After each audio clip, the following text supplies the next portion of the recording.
গতকাল এই স্থানে হত্যা শিকার হয়েছেন শাহরিয়ার আলম শাম্য। তিনি ঢাকা বিশ্ববিদ্যালয়ের শিক্ষার্থী এবং ছাত্রদল নেতা। এবং একটু যদি বলে রাখি, গতকাল মধ্যরাতে কিন্তু তিনি এই হত্যা শিকার হয়েছেন।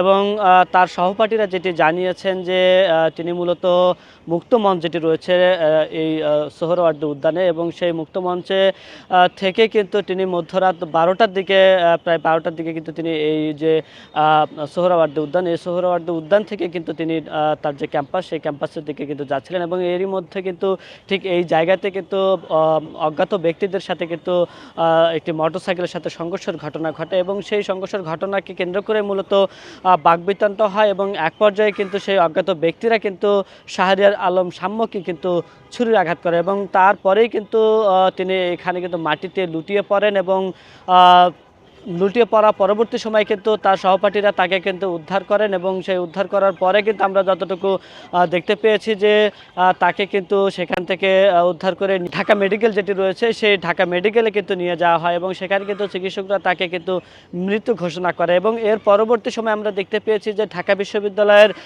ক্যাম্প সব মশার বিরুদ্ধে সুরক্ষা দিতে এলো বসুন্ধরা এক্সট্রিম অ্যারোসল, মশার বিরুদ্ধে এক্সট্রিম সুরক্ষা। পাশে যে ভিসি রয়েছে এবং ঢাকা বিশ্ববিদ্যালয়ের প্রক্টর যারা রয়েছেন তাদের বিরুদ্ধে কিন্তু ছাত্র দলের পক্ষ থেকে অভিযোগ করা হয় যে এই মৃত্যুর দায় কিন্তু তাদের রয়েছে। অর্থাৎ এই ঢাকা বিশ্ববিদ্যালয় ক্যাম্পাস অনিরাপদ এবং শৃঙ্খলা যে ভঙ্গ, সেই শৃঙ্খলা ভঙ্গের পাশাপাশি এর আগেও কিন্তু একটি হত্যাকাণ্ডের ঘটনা ঘটেছে, এবং সেই ঘটনাকে কেন্দ্র করে ঢাকা বিশ্ববিদ্যালয়ের প্রক্টর এবং ভিসির যে পদত্যাগ, সেই পদত্যাগ কিন্তু দাবি করেছেন। এবং এই মুহূর্তে যে চিত্রটি দেখতে পাচ্ছেন, এখানে মূলত তাকে কিন্তু হত্যা করা হয় এবং এখানে কিন্তু তাকে ছুরি আঘাত করা হয়।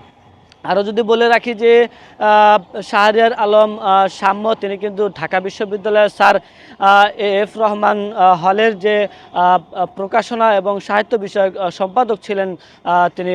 এবং পাশাপাশি যদি বলে রাখি যে তিনি কিন্তু ঢাকা বিশ্ববিদ্যালয়ে 18-19 সেশনে কিন্তু শিক্ষার্থী ছিলেন।